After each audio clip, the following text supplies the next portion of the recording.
I need you all to hear what I'm saying. Success is a plan that takes years in the making. When nobody did, I believed. Had to let go of things I did not need. Cut off some friends in the process, what could I say? I could no longer carry the dead weight. Get off your ass, there's lots you can do. You wanna learn something, then watch how I move. But they don't wanna do shit. They wanna be spoon-fed like a little baby. That shit is crazy, boy. Change up your mindset. I get 3 days worth of work done in just one. 727 mindset is the hustle for us. You get it?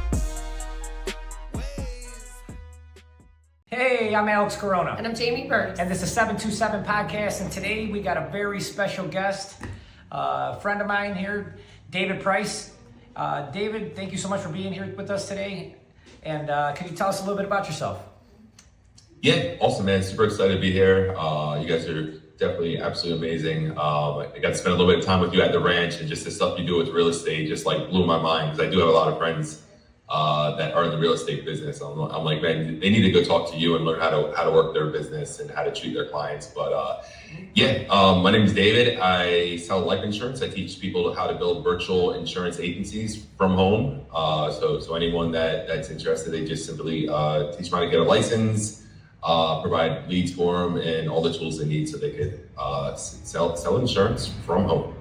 That's amazing. I thought just before we hopped on here, I asked you about your office here, and you were like, "Oh, this is I'm at home." I said, "What? Like, that's amazing to have that in your house." I love the Captain America shield. You're like the insurance superhero. Thank you. I love that. That. Yeah, I like it a lot too. It's actually really metal.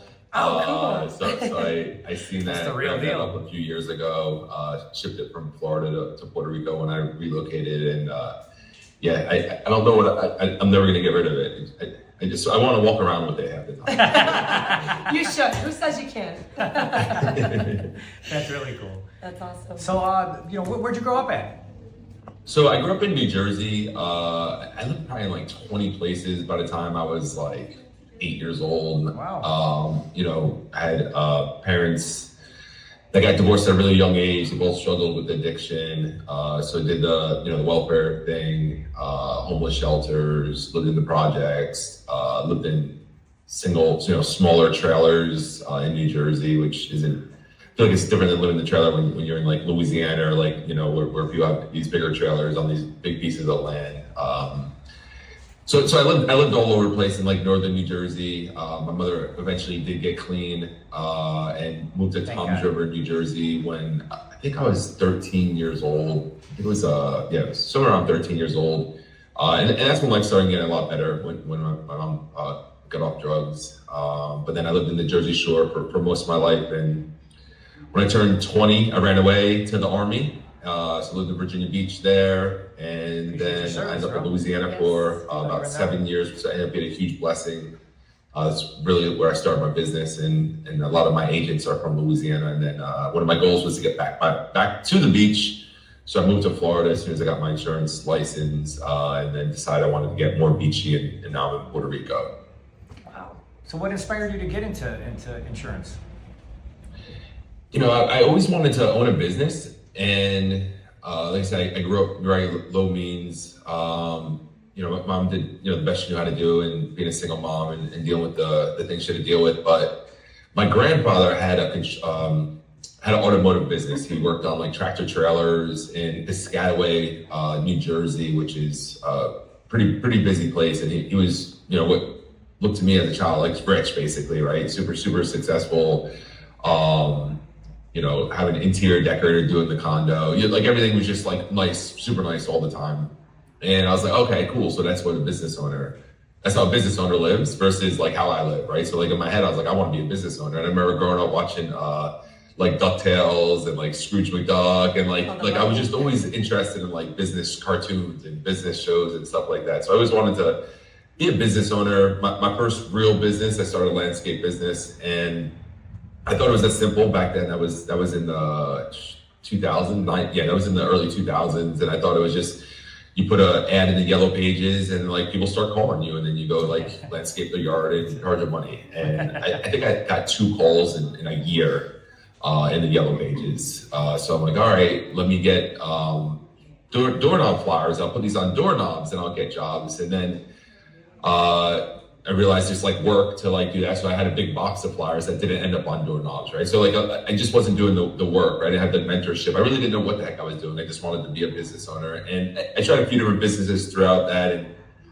as I gained more experience, I had more success. But what I noticed with business is they're not all created equal. And I got to a point where I was in my mid 30s and I was like, you know, this is like the time. Like if I really, really want to do something in my life, like I need to make a decision now. I need to figure out what that is. I need to put my energy there. And I was like, all right, I want to start a business and I need to be able to live wherever I want, do whatever I want, when I want, and do it with whoever I want. Those are the three requisites. And I was like, all right, so I got to find like what business will give me that. And I'm looking at, systems, right? So I'm like looking at different franchises, thinking, okay, this is a working system, just got to invest some money, follow the system. And then someone pointed over to somebody that I went to school with that did insurance and said, hey, they're doing really well with insurance. And I was like, well, insurance is a good business to be in, right? I thought you needed a college degree to be in insurance, or else I probably would have looked at it sooner and realized it's just most states a 20-hour course. Florida's a 40-hour course, so for me it was a 40-hour course. And I was like, well, that seems really simple. And I was really interested in like, how do you find people, right? Because, you know, you guys are real estate and you know, like that's the thing. It's like, how do you create leads, right? Like, how do you find people? And that's why you guys do such a good job providing great service. So you get tons of referrals. You don't need a high school diploma for to be an insurance agent? You don't, dude, 18 years old and pass an insurance test. Like that's it. Like it's super awesome. Simple. Because I know a lot of my listeners definitely didn't graduate high school, including myself. So that's why, you know, it's important to know. I know. I wish I knew. I would have joined the art. Like when I wish like someone told me in school was like, hey, listen, when you graduate high school, just take a 20-hour course, become an insurance agent, and you get millions of dollars. Like I wish it would have saved the whole part of my, big part of my my life. But I guess you have to like go through that process to learn. So I always like think about that, and then also think, I didn't make a lot of great decisions when I was a teenager or in my early 20s. So maybe it's better I didn't have the kind of money that I have now. Back then. But that was it. So I looked at insurance. I was like, this is super simple, super duplicatable. Give me the freedom. I can live anywhere I want. I can work from home. I can work from home in Colorado. I can work from home in Florida. I can work from home in Costa Rica. It doesn't matter. I can teach people how to do it, and I have people already looking for insurance. I just have to help them with it. So I'm just like, okay, this checks all the boxes. Let me go all in, and then the learning begins, right? The hard work and the learning. That's amazing. That's amazing. I'm going to back us up just a little bit because I can't get over how humble and nonchalant you sound. You grew up with a lot of challenges. I mean, you're telling us that you had a situation at home, divorced parents, mom was, what are some of the biggest ways that you overcame those? Like, how did you even get to this point to where now you have this great knowledge of wanting to be an entrepreneur? You could have gone down so many different paths as a child from what you saw the first 13 years of your life. Wow, you are amazing. So that is like a huge success story for me, just from even talking to you for the few short minutes of what you were brought into this world with and then where you are now. How do you think, or what motivated you, or what made you say to yourself, I'm not going to, have those challenges that my parents had. I'm going to make sure that I, develop a life for myself that you're going to be successful like you are today. I appreciate the compliments, and that's a great question, and the answer to that I think is actually kind of humorous, because that was like the thought process. It's like, hey, I'm not going to make these same mistakes my parents did. However, I fell into the same thing. So I actually struggled with drug addiction myself, basically for 20 years, and I got clean in 2013. So 2013, I got clean. And that though is, so it's like talking about like seeing my parents go through those struggles, and like how did I go from that to like learning to where I'm at. And like honestly, the real answer was like going through it myself, right? Because when someone else goes through a struggle, it's real simple. Like look at them going through and like judging them and be like, dude, what's your problem? Why don't you just like get right? Sure. And then all of a sudden when you end up going through the same struggles, and then it's one thing when you're in it because you don't even realize it. Like a lot of people, I feel like that when they're not successful at something, like they don't even know why. Like they can't see it when they're in it until they figure out how to get out of it. Then they look back and like, oh, that's why it wasn't working for me. And that's what happened. I ended up in a 12-step meeting. I in my head, I was going as a supporter to help somebody else, even though I definitely had a problem. And I was sitting in this 12-step meeting and I just started crying. I had no idea why I started crying. I just started crying. And I was like, all right, well, some of the stuff they said kind of makes sense to me. So let me try it. And like, that was the first time in my life that I really was coached. That's what I'll call it, right? A 12-step meeting to me is it's a self-help group. And it was the first time I was like, oh, let me have someone else show me how to do something. And then early on in my 12-step career, I ran into like a Tony Robbins like audio tape or something like that. And I don't think I even really knew who he was before that. And he started talking about modeling. And he started talking about like, if you want to be successful, find someone successful and just model it. And it was just like, oh my God. Because I was the guy, like as a teenager, who's like, I want to do all these great things. But like what I did is I went to Barnes & Noble and I just started, buying books that I didn't read or buying books that I did read or like trying to figure it out on my own instead of like, okay, cool. I want to be successful. Like, hey, Alex, you're amazingly successful at real estate. I suck at real estate. Can I work for you for free? And like not understanding like the value of that right there. Like, you know what I mean? Like if I wanted to work in real estate, like I would literally find someone like Alex and just be like, dude, I work for you for free for a year. Like I work for you free until you tell me that I'm worth being paid. And like, they don't understand the value of that. They'll go to college and they'll spend money for 4 years for a degree that they have no idea what to do with, but like won't give their time for free, right? For somebody who could 100% show them how to be successful.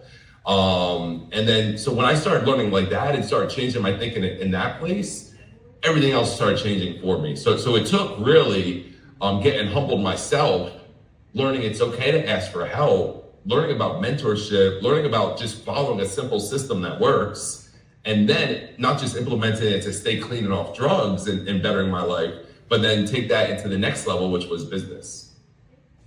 That's a great analogy. And that's where we met, in a coaching program. So that's where I met you. Oh, then you had a 12-step meeting.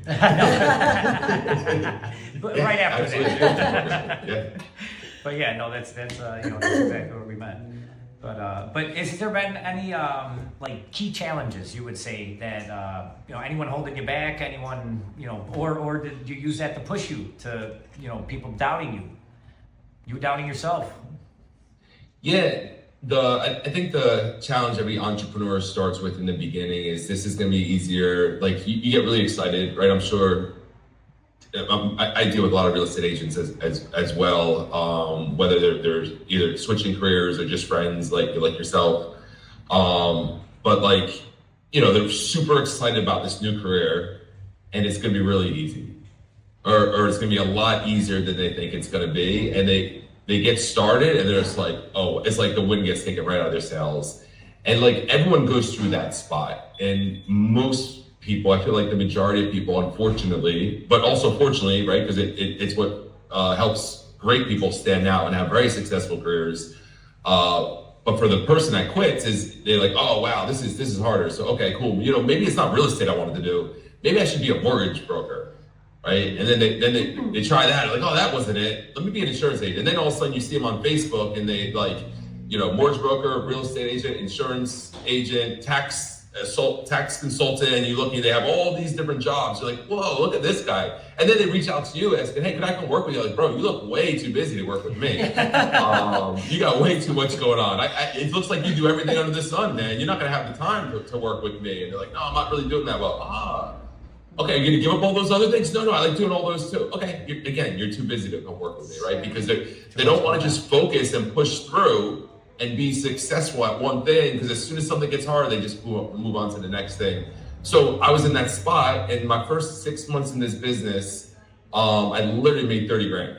30 grand. I got my 1099 in the year, it was like 30 grand. The year before I was doing disaster work, I made 250 in like 6 months. During that first 6 months, I worked 3 weeks for Hurricane Michael, made 30 grand. And I got this, and I was putting in 80 hours a freaking week, like tired as hell, like life was horrible. I'm used to like managing people and stuff like that. I was actually the one doing the work now. And I'm like, man, this completely sucks. And I was about to quit. Hurricane Michael hit the panhandle. I was like, yeah, I can make a ton of money there. But I did disaster work before, and I knew like I wanted to get out of it because it wasn't scalable. By the time like you figure out the disaster, like it's gone, everything's fixed, all the people are there, right? Then you gotta wait for the next hurricane or disaster, and then it's like everyone's different. One could be wind, one could be a flood, right? It's always different. So it's always like learning a brand new job all over again. So I'm about to quit 6 months in, and I stopped for 1 second. I'm like, wait a second. If I quit today, I only been doing this for 6 months, so I honestly can't really say I started. Because there's nothing in the world that I could actually say I tried if I would try 6 months. And then I was like, okay, so we got that solved. The next thing is the problem has to be me. And I started looking at, I was blaming every other thing for the lack of my success. Meanwhile, other people were having success. It just wasn't me. So then the problem had to be me. So I realized it was me, and I was talking myself out of being successful and finding things wrong instead of finding things right. And then I was like, okay, it's my mindset. 100%, it's my mindset. So I took some time to really work on my mindset. The first thing I did when I woke up was do things that got me in the right mindset, regardless of what happened yesterday, because sales are tough, right? We all have tough days. Things don't go as planned, right? But a lot of times, you put a lot of time and effort in, and like there's no immediate exchange for money. And then I did that. And then the next, basically over the next 2.6 years, 2.5 years, I made $970,000, right? So it was like going from, basically $30,000 to actually depositing $1 million in my bank within 36 months. But the crazy thing is I was so close to quitting, like so close. Like, and my story easily could have been what so many other people's stories in life is like, oh, I tried it didn't work, and I moved to the next thing. And then you look at my Facebook page, and I have, tax accountant and every other thing on my Facebook showing all these different jobs, because I didn't just like realize I'm the problem and just continue to move forward. Yeah, people don't realize how close they are to being successful. And of course there's going to be pain. There's going to be everything in their mama trying to stop you. And you're right there, and you got the decision, climb the fence or get off the fence. And most people, it starts to hurt. Oh, it didn't work. No, it is working. This is part of the game. This is what success looks like. Yeah, just keep exactly. walking. Keep going. It's not a straight line. It's going to be all over. Sometimes it's even backwards. But the main thing, you have to keep going. And I heard you mention a little bit about your morning, success leaves clues. And what does a daily routine for you look like? You wake up at what time? You go to sleep at what time? What does that look like? Yeah, so I believe in being well rested. So I know some people like to stay up late. Like me, I'm the goal is to start heading to bed at like 8 p.m. That's the goal. I want to wake up early, but without an alarm clock, right? Because I believe sleep is like scientific, right? Sleep is when the healing happens. So I don't ever want to interrupt sleep. So I try my hardest to never use an alarm clock. I mean, every once in a while I might have an early flight or something like that where I have to. So making sure I'm well rested, but the minute I'm up, like it's like I'm up, and it's like task after task needs to be completed, right? So it's just eating breakfast, get some exercise, whatever it is. Like I don't want to sit around ever. Like so basically, it's funny. Like congratulations, you're an entrepreneur. You get to work from the time you wake up to the time you go to sleep now, right? Every second accounted. That's the welcome gift. Yeah. But I enjoy it, and I just work until like basically mentally I'm like, all right, cool, like I'm tapped for the day. Like I got everything I'm getting done today, and that's it. I know in the past, younger, it was like that grind mentality. It's like, oh, we're gonna work till 2 a.m. But to me, being fresh is the most important thing to getting things done. And then it's like really thinking too about like the long game, because a lot of decisions I made in my life was like that short, like what's gonna make me happy now? And now I try to make all my decisions off of longevity, right? So again, like just having a consistent routine, putting rest and getting a good night's sleep a priority, and then basically then you're 100% during the day so you can get stuff done and make good decisions. So you're jacked. So like, do you go to the gym every day? What do you eat? Like, what do you take vitamins? What do you do? And what time does your day start? Vitamins. Yeah, what time you wake up? What time do you wake up every day? All these compliments on here. Can we do this again next week? Hey, we just keep it at 100, bro. Yeah. We're very honest people. I worked right next to you on the ranch, bro. I know you're a hard worker, dude. There's nobody. Listen. nobody I don't think has ever worked on that ranch as hard as you. So like literally nonstop, like sweating like crazy, like just nonstop. I was like, dude, that guy knows that guy works. Well, I've been on the ranch a time or two, so that's why I grew up on he knew ranch, exactly what he was doing animals, too. I'm like looking around. Tomato fields, so I know how to put the work in. That's for sure.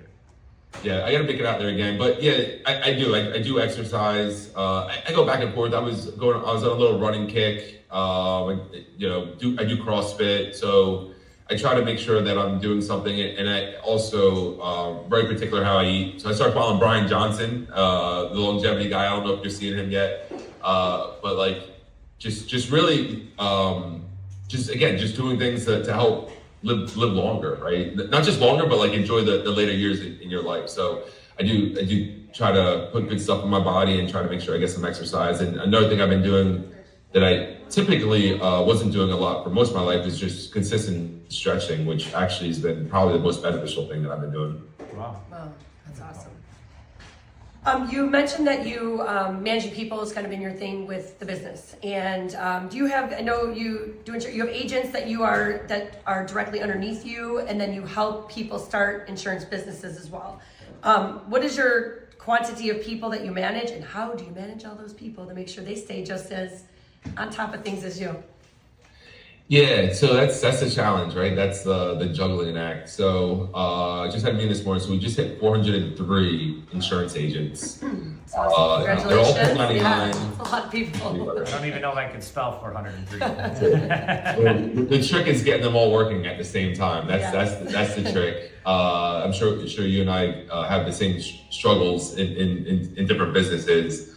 But yeah, so we just hit 403. They're all 1099. They all work from home. They all get to make their own hours, right? So that's the thing. And that's, again, when you're a business owner, you get a chance to make your own hours, which could be a blessing and curse.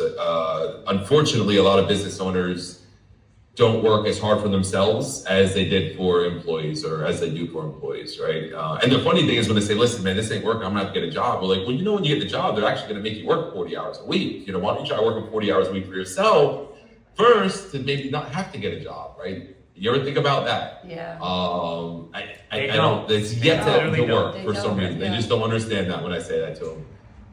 So everyone's virtual. So it's just a matter of one, creating really good tools for them, right? So I put a lot of energy on creating good leads so that they're dealing with people that actually want insurance. People are calling them looking for insurance, which makes it a really good problem. Right before we jumped on this, someone just put a message. Like, I already had 3 people call me this morning looking for insurance, and they're in Tennessee, right? So that's still kind of early for them.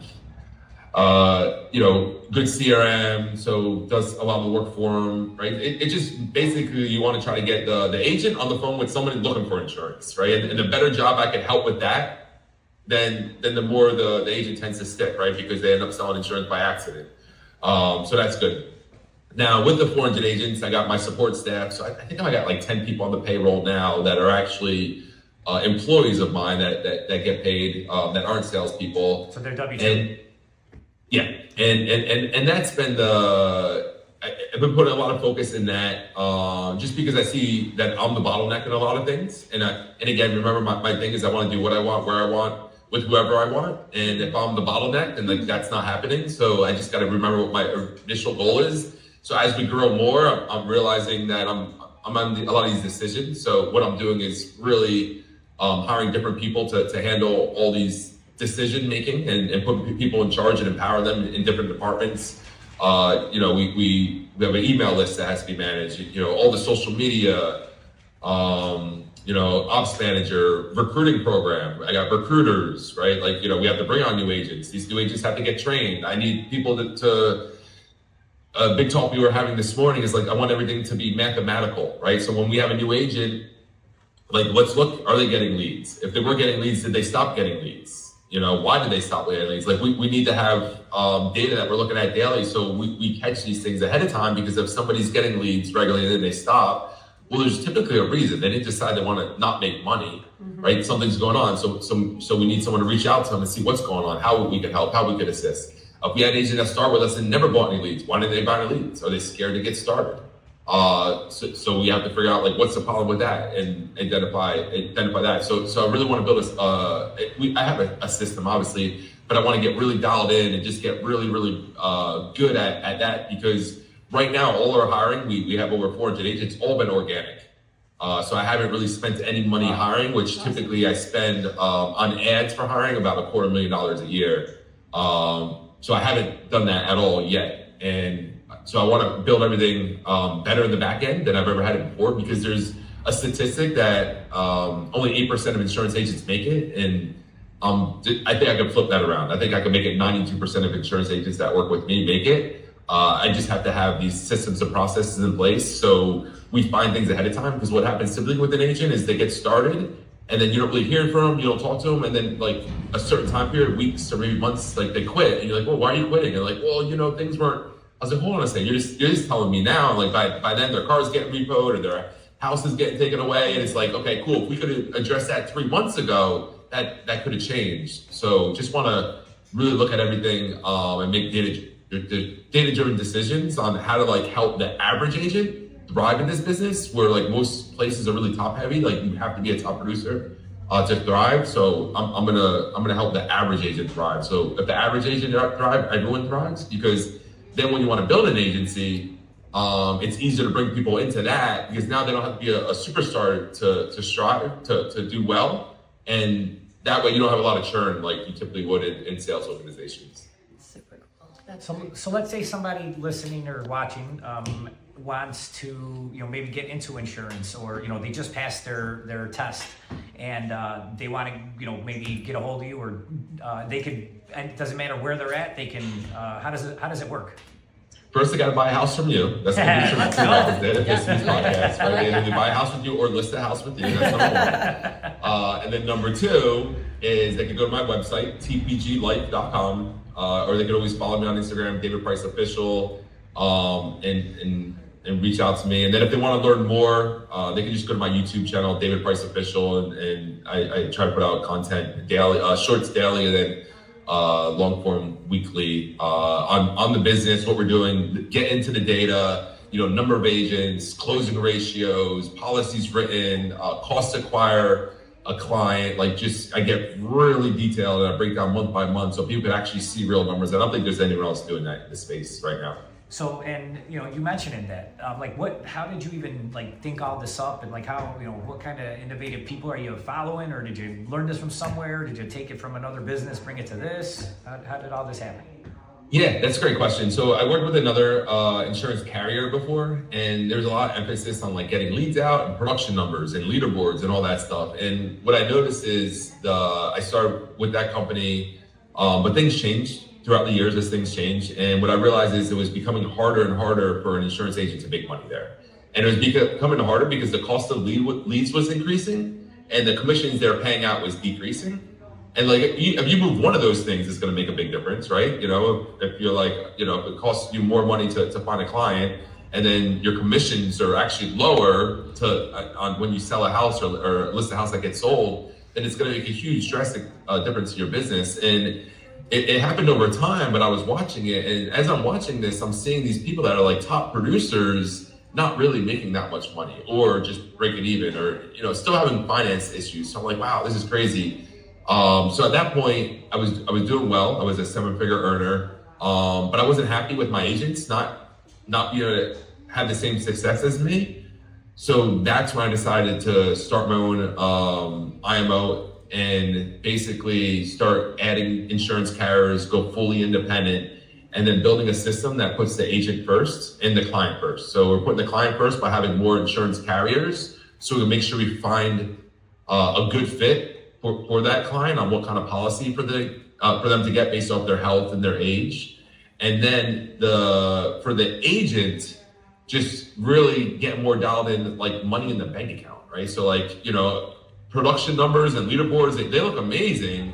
But what I'm making all my people do now is at the end of the month, count your money and send it to me. I want to see where you guys are, are you spending money and getting a return, and right now we're seeing our average agent getting, and this is average, right, $4 to $6 back for every dollar they spend on leads.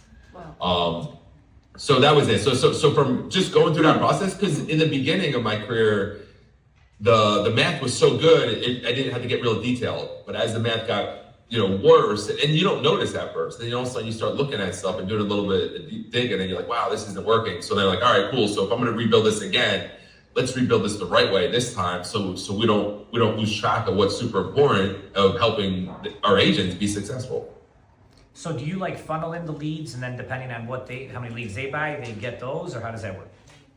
Yeah, so right now we're doing independent campaigns for each agent. So what we do is, for instance, if you were an agent with me, you say, hey, David, I want some leads. You could buy from 10 to 100 leads. We're delivering them in a daily amount. So if you buy 10, obviously it's going to be 10 a day. If you order 75 leads, then we start doing 15 a day. If you order 100 leads, we do 20 a day.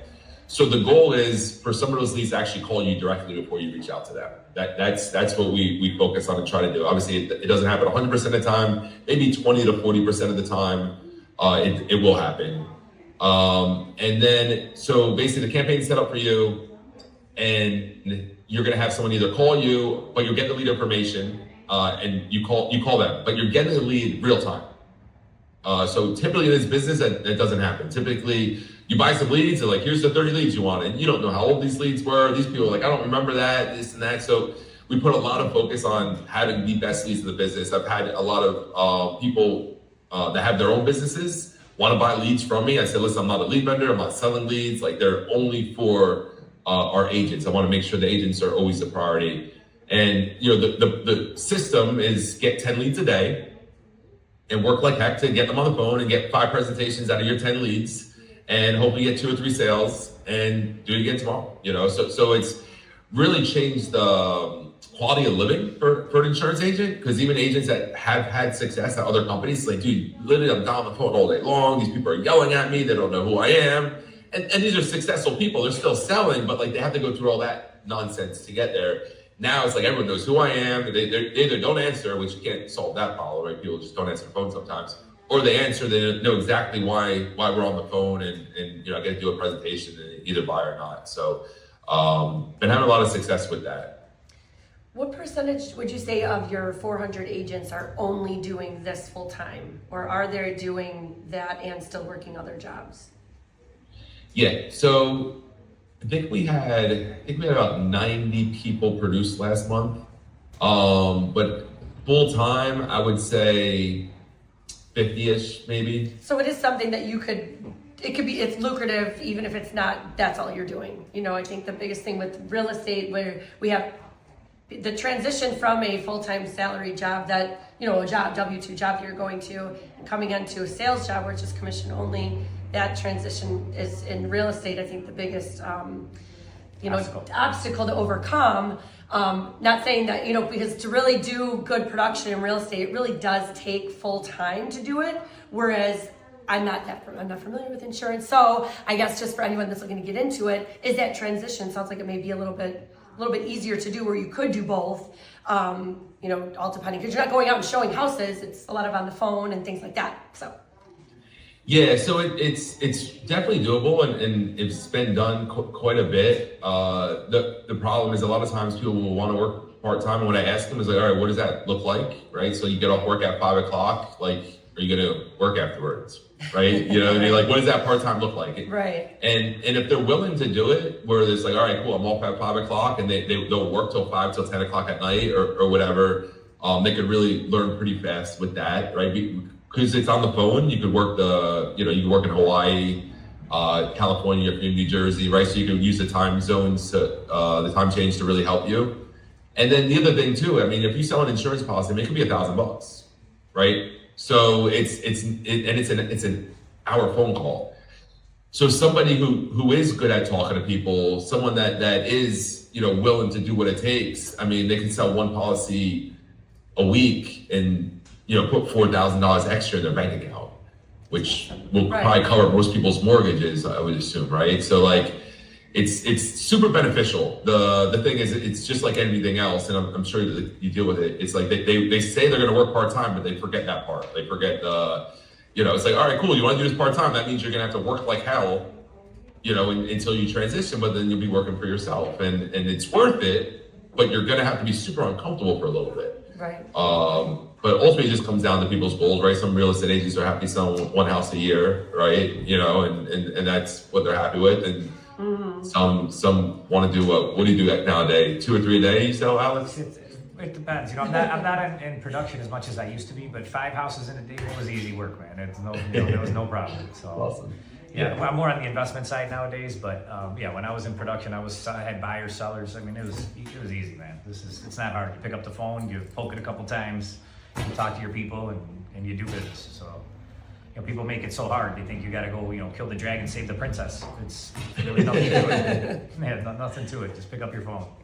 So, I see. So let's say you have an agent living in Hawaii. They're able to insure anyone all over the country, over the world. Are you international?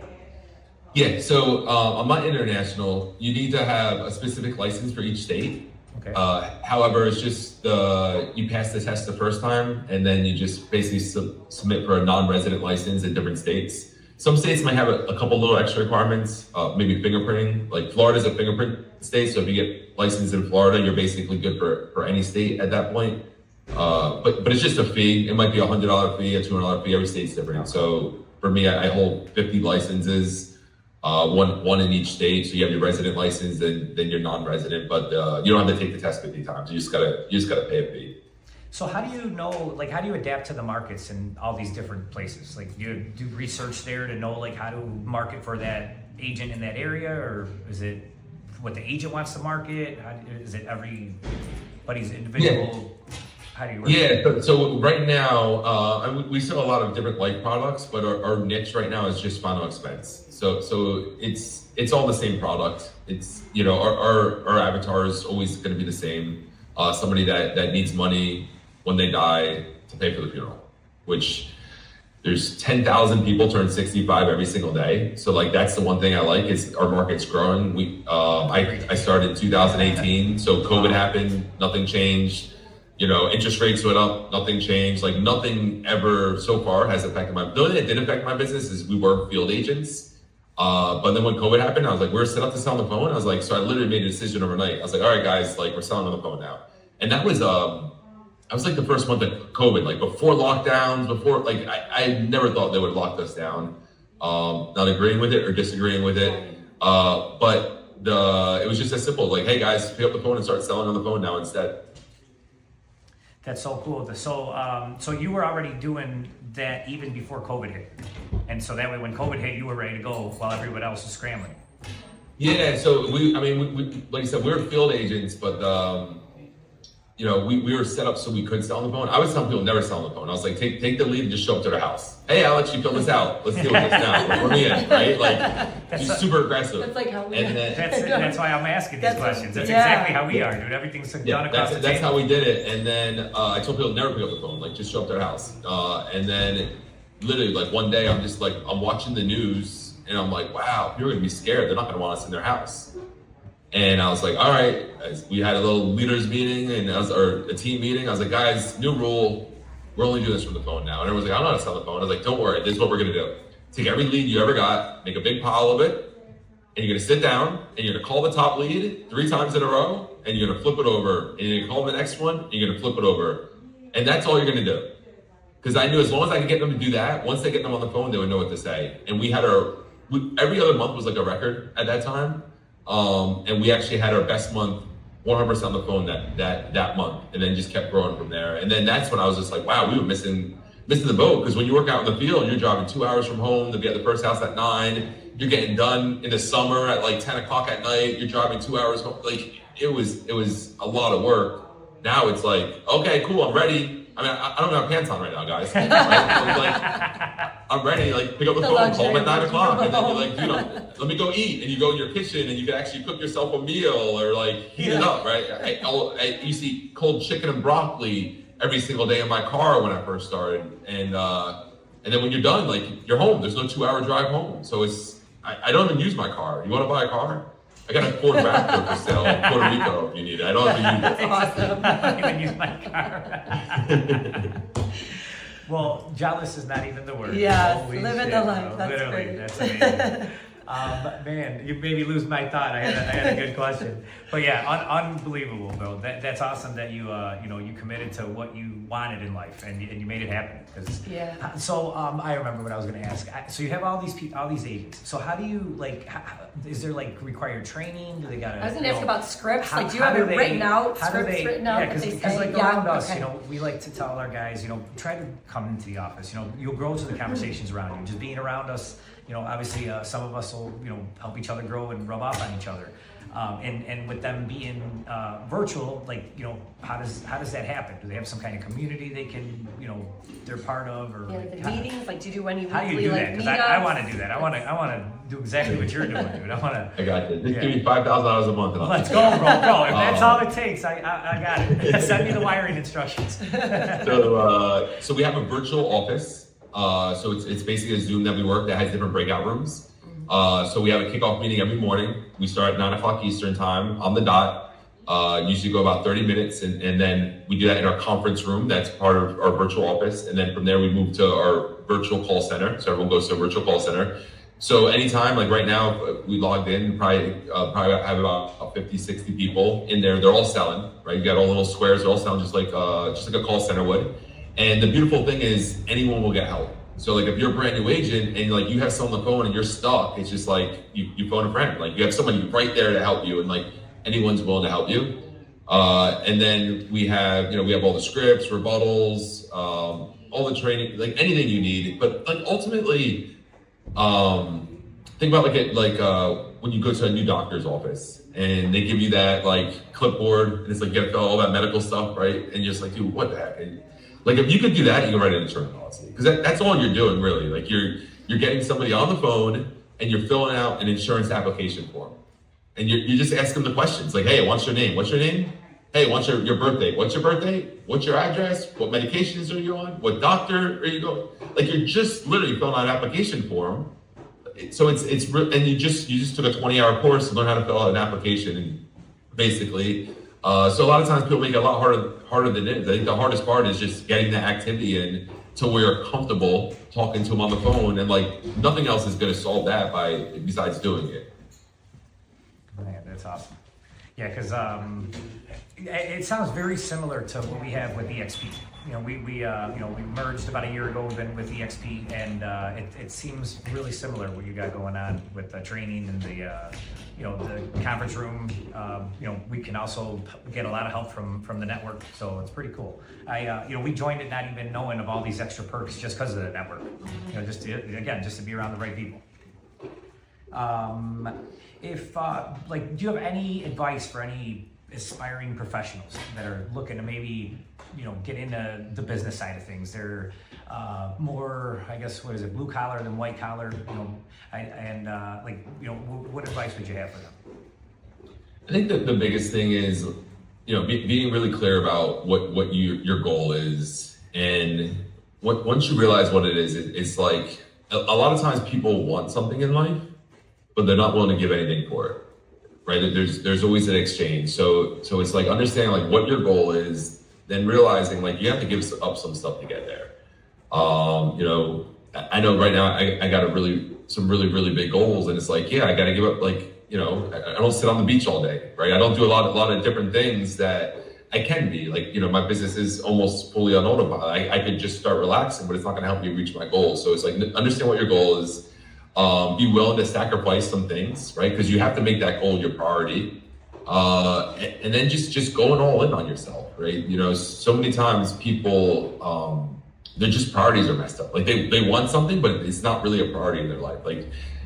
Something else is going to be, they'll do something else before that. If someone's hey, will you come pick me up in the airport, and it's the middle of the day, here, I'll call you an Uber. I'm in the middle of running an email or something, or I'm in the middle of getting some stuff done that I need to help me accomplish my goals. Me leaving my house for 2 hours to pick you up at the airport, it's not going to help you with that. I love you, but I'll send you an Uber, right? So it's just really, making those different things your priority, because people eat every single day because it's a priority, right? They don't skip eating, right? They're oh, I gotta eat. I'm not doing anything else until I eat, right? I'm not doing anything else until I hit this goal. And if you could do those, transfer that over, it's real simple. And the other thing is looking at your life and for me, like I said, I was like in my mid 30s. I'm like, all right, if I'm gonna do something, now's the time to do it. And I think about so many people are so like caught up in like now, but like if you're planning on living until you're 80, 85, whatever that is, it's like, all right, cool. So do I want to continue to keep doing what I'm doing now for that entire time? Or am I willing to make a change, sacrifice 5 years to really be doing what I want for that next block of time that I have left? Man, that's awesome. If you could pick one thing that, would be something, one of your goals that you have within the next 5 years, what would that be? Is there, like, you'd completely be away from the business, and it's like, like you said, you think that, that your business is on autopilot right now, but if you step out of it, you're not going to reach your goals. What is that goal? Yeah, I want to have 10 people, 10 agents that I mentor that make passively 7 figures a year. And how do you think you can effectively lead, and how do you effectively lead and like inspire so many agents to like you just said, it's all organics. It's like attraction marketing. Like what are you doing out there? Showing them no pants? I think the biggest thing is just always being honest and transparent, and like people don't realize how far that gets you. When you tell people what they want to hear, like you might like get a good result like right there instantly, but after a while that wears off, right? And people realize you're full of crap, and no one wants to follow someone that's full of crap. So I feel like the people that I know, for me, if I see someone that has more success than me, but like we have conversations and they tell me about their losses and they tell me about mistakes they made, I'm like, oh, this person's real, right? If they're not just like, yeah, I bought a Lambo and flying on my private jet and I'm going to buy an island tomorrow, you know what I mean? Like they say, yeah, no, dude, I was upside down for a while. No, I almost went broke, right? Like they're like, oh, this person's honest. This guy tells the truth. And like, that's the kind of people I want to be around. And that's the stuff like I want to see. So I think there's like this like social media world, and it did well for a while, where it's like, everyone had the Lambos and all this stuff. It was funny. I was sent to my team today a post. It's like, I was going to buy a Lambo, but I hired 2 new employees instead, right? Because at the end of the day, like employees cost more than Lambos. So it's just really like just being real, transparent, like, and for me, like, I just always want to be honest with people and direct. So sometimes, sometimes I'll write some emails or messages to some people. I'm like, this person's going to hate me for saying this. And then they thank me later. Like, thank you. They're like, thank you for the truth slap, and they're just like, I'm just like, okay, cool. That worked again. I don't know how, but they did. But like, I'd just rather be the consistent person that tells you the truth than someone that tells you what you want to hear and sugarcoats things. And it's been working for me. People seem to like it and like the message. And the other thing is like just putting people before myself. I said that when I first started managing people, like my agent's bank account before mine. And what I see a lot of times, like managers and mentors will do is that a mentee would ask a question to the mentor, and the mentor can answer in 2 ways. And one way is going to affect the mentor's bank account in a negative way, and the other way is going to, but it'll affect the mentee's bank account in a positive way, or vice versa. And they think about their own bank account first. And if I can figure out how to get everyone else paid, my bank account will look just fine. So like when people ask me questions or I'm making decisions, it's how to help my agents put money in their account. As long as I can figure that out at scale, then I do pretty well. And I heard you mention mentees, and obviously we've all been there, and I'm sure you still have some influential mentors in your life. Who do you think has been most influential, and what did you learn from? Yeah, I mean, the guy I got to give the most credit to, who's I've never met, I'm determined to go to at least one of his live events this year, is Tony Robbins. Like I said, it's funny because I was in rehab. I went to rehab one time, and it was funny because it was a program, but I called him up. I was like, hey, I just need to go for 3 days to detox. And like, there's no 3-day program. I was like, I understand, but I just need 3 days. Like, you understand? I know what I'm doing. I just need to go there for 3 days to get through the withdrawals, and then I'll be fine. They're like, okay, cool, no problem. You just go to the place and you let them know that. So I'm like, okay. So I go to the place, I was like, I'm here for the 3-day program. And they're like, we don't have a 3-day program. I was like, okay, but I just need a 3 days. They're like, no problem. We're gonna drive you over to the place and you let them know. So I get in and I'm like, all right, I'm here for the 3-day program. They said, we don't have a 3-day program. I said, well, that's what I'm here for. That's all I need. So come day 3 came, I was like, all right, I'm ready to leave. They're like, you can't leave. I was like, well, no, I'm leaving. I'm definitely leaving. I'm here for the day program. I'm through the detox. I feel fine. I won't get high again. But while I was there, I met a guy and he told me he was a self-help junkie. And I was like, what the heck does that even mean? And he's like, like Tony Robbins. I was like, no, I don't know who Tony Robbins is. He's like the guy in the elevator in Shallow. I was like, oh, that tall guy? No, I knew nothing about self-development, nothing about any of that stuff. And I left that third day, right? Knowing better and got high on the way home. So it completely was wrong, didn't work. And now I know why they don't have a 3-day program, because it doesn't work. But when I got clean and then I ran into some Tony Robbins stuff again, and he talked about that model and thing, like I said earlier, it completely changed my life. And then there was like, oh, wow, what else is out there that I don't know about? And, Grant Cardone started digging into, I know we both, Ryan Stewman, so just all these people that are just having so much success and they're giving out so much free content. And people, it's so funny, I have a Facebook group, We Are Insurance Agents. And people can join and ask for their email address, their phone number, and say, hey, if you give me this, I'll send you this, right? I'll send you how I made 6, 7 figures, or I'll send you, where I'm giving content, like real information is like, no, thank you. Like I don't want to give you my email address, like for you to send me something that might help me, right? It's so crazy, like when I read these things, like, no, thank you, I don't need that, pass, most people do take it, but I think of the other people that don't, and I feel bad for them because that would have been me, like, oh, I'm not gonna have this guy send my email something. Like, what am I gonna do if he emails me? What if he emails me too much, right? It's like this thinking of like, we know better. Like our ego, like stops us from gaining anything. So realistically, I can learn something from anyone. I've learned a lot from you, Alex. And it's just a matter of like, anyone can learn from someone, but most people, like, they block themselves off and they don't allow it. Oh, inspiration is everywhere. I literally learn from shit that ain't even alive. I'm like looking at stuff. People, cats, dogs, animals, everyone. There's inspiration everywhere. Just got to keep your eyes open, man, and be open-minded. That's it. So how is it living in Puerto Rico? Is it inspiring? Is it like every place you lived at? Does it help your business? Does it, you think it, because again, I'm kind of trying to copy, like you're talking about modeling, I'm on the same thing. I'm trying to move somewhere warm, and I need to know, like, can I do it sooner than expected? That's pretty much, I know it. There's never going to be that point where I'm like, all right, dude, I'm ready to go. I just need to make that jump. Yeah, so what I did is I was speaking at an insurance conference, and there's a guy from Puerto Rico and that was speaking, and I made sure I got on the speaker bus to sit next to him. His name's Edward. And I was like, man, so you live in Puerto Rico? He's like, yeah. I was like, that's awesome. How do you like it? He's like, oh, I like it. I was like, I was here for a little bit, or I was there for a little bit after Hurricane Maria, but it was a different world. They had no power for 7 months, right? So it was definitely different. And I was like, you mind if I come visit you sometime? I'll get an Airbnb or whatever. You hang out, maybe hang out with you for a little bit for the day or something. So came, hung out with him. We hung out at the Ritz-Carlton Reserve, like exclusive area that he was part of, a member. And just sitting there and like the wind's hitting me and I was like, wow. And he's very successful in insurance too. He's like, David, he's like, when I got my insurance license, I never thought this would be my life. He just bought like a $5 million house, had it renovated before he moved in. Obviously a $5 million house wasn't nice enough without it being renovated. Like, just living the dream. And I'm like, dude, I'm like the big fish in my town, and I realized like I needed to get around people doing bigger things than me again, right? So I can learn, because if not, because again, I work from home, right? So it's simple to work from home, and everyone you talk to, if you're the most successful person, you can get stuck real fast.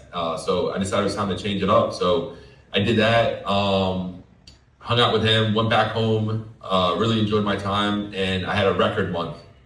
And I was like, you know what, dude? It was like a few months later, it was like a record month. I was like, I'm moving to Puerto Rico. I called up a real estate agent. I said, I want to be in Puerto Rico in like 30 days. He did a FaceTime with me for a rental. I was like, that looks good. I was like, stand by the window. Do you hear any traffic, any noise, any music or anything? He's like, no, it's quiet over here. I was like, I'll take it. And then left all my stuff in my house, moved over to Puerto Rico. Still have my residence in Florida. And then from there, I just moved to another place recently, and eventually I'll buy something. So I absolutely love it. I live right by the airport. I live right by the private airport as well, right? So I can watch all the little private planes. I'm like, man, I need to get my license. I can see the yachts from my window, right? So like I have like everything I need to see. Be like, oh wow! And then the yachts are crazy because you see a big boat, right? A yacht. Like, man, look at that yacht. And then you're like, you look over. Oh wait, you gotta move a little bit because it's like the windows on the corner. You're like, oh wow, that's a big yacht, right? So like there's so many different levels. And then you see Bezos had his yacht parked out for a little bit. I couldn't see it from my window. I had to take a little scooter ride when I heard it was here. Like I said, you can have the truck. I'm not using it. So I took the electric scooter out to go see Bezos's yacht. And you're just like, and it's just, you know, to me, it keeps me inspired on like what's possible. And then, you know, all these little islands around here. So I'm like, dude, wouldn't it be cool if I owned a little plane and just flew the little plane to a little island when I wanted to, and got my little island villa when I wanted to, right? So it just keeps the dream alive, man. It just keeps like the next goal to work for, the next goal. So when you have those hard days and you feel like you can't breathe and nothing's working, you're like, what the heck am I doing? I just look out my window and be like, oh, that's okay. Now I remember. Thank you. Let me get some sleep. We'll start again tomorrow. That's awesome. Love it. So I got one more. So, you know, without getting too personal, could you share like some insights of any of like how residing in Puerto Rico can benefit like financial tax strategies? I need to know like what do I like, also how much do I need to make to get my ass over there, right? So, yeah. So the Puerto Rico does have some incentives for business owners. It falls under Act 60, so you can just look up Act 60. So basically, you know, you don't just move to Puerto Rico and like save on taxes, right? You have to bring something to the island and give them value, right? Just like everything else. So Act 60, so they have different incentives where you pay lower corporate tax rates. I'm not an accountant, so won't get too detailed into it because I'll make some mistakes and give bad information. But yeah, and then for it to make sense, right? Because things are more expensive in Puerto Rico, so it's not. A lot of times people think it's cheaper, but it's not. Everything costs more to get there. Vehicles are 30% more. So the Raptor is going to cost 30% of what you think it's more than you think it's going to cost. When you buy it. Grocery price. So like I just got a carton of eggs. I think it was $14 for 12 eggs. Wow. No, it was $12 for 12 eggs, right? So everything costs more money. So basically, when your tax bill is about $100,000 a month, $100,000 for the year. Once your tax bill is about $100,000 for the year, that's when it probably makes more sense to maybe look at some incentives in Puerto Rico. Before that, it might not make as much sense for somebody. A lot of times people, it's crazy because I know somebody, you know, I was talking to just starting a business, actually, a real estate business, and they didn't really get started yet, and they're like worried about like the taxes. I was like, why don't you worry about creating an income problem? Create a tax problem first, right? Create a tax problem first, and then try to figure out how to save on taxes. You know, doing it backwards is, I promise you, it will never work that way.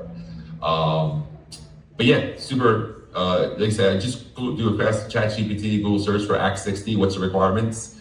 And see, there's an EXP guy here that you may know.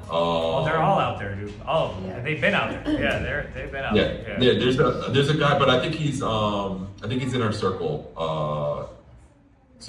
But yeah, definitely.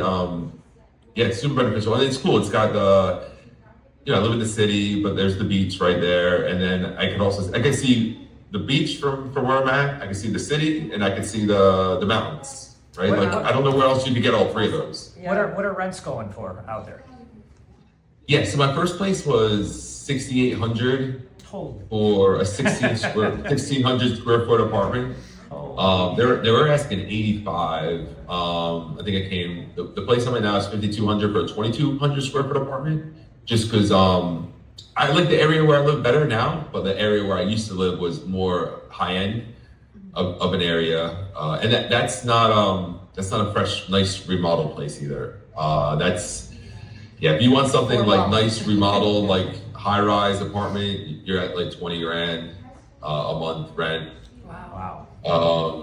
I'm looking for apartments for sale. There's some apartments I'm looking at right across from me for sale. They're 3,600 square foot. They're about $3 million unrenovated. Wow. So it's up there. But if you have a family, you can and you get away from the city. Dorado is a really nice area. You get a pretty pretty nice house for less. So they have it really varies a lot for sure. Cool. Well, David, man, I really appreciate your time, bro, and you giving me this opportunity to have you on our podcast. I really enjoyed our conversation. You are a monster, bro. Literally. Yes. You're the monster, man. I appreciate it, bro. Thanks for having me, man. Yes, absolutely. Great- Thank great you. I honor. learned a lot from you today, so I appreciate you. Bro, I can't wait to watch this again, literally. I'm mad I didn't have a pen to take notes. You know how I do it. I'm like, shit, I'm looking for it while we were on here. I'm like, where's my fucking pen? But thanks again, David, man. I appreciate you, bro. Man, love for you, bro, and wish you all the success in the world, and hopefully get to your goals ASAP. So, because I want to party on your yacht. So. Oh, yeah. Hey, man, I appreciate it. If you ever need anything, reach out to me. Appreciate you, bro. both of you. Again. Thank you so much. Thank you. Appreciate you, bro. Well, you have a great night, man. Thanks. All right, Appreciate thanks. your time. Cool. Thanks again, David. Had such a great time with you on the show. Again, I'm Alex Corona, And I'm Jamie Burks. and this is 727 Podcast. We'll see you again next week. Yeah. I'ma need you all to hear what I'm saying. Success is a plan that takes years in the making. When nobody did, I believe. Had to let go of things I did not need. Cut off some friends in the process. What could I say? I could no longer carry the dead weight. Get off your ass, there's lots you can do. You wanna learn something?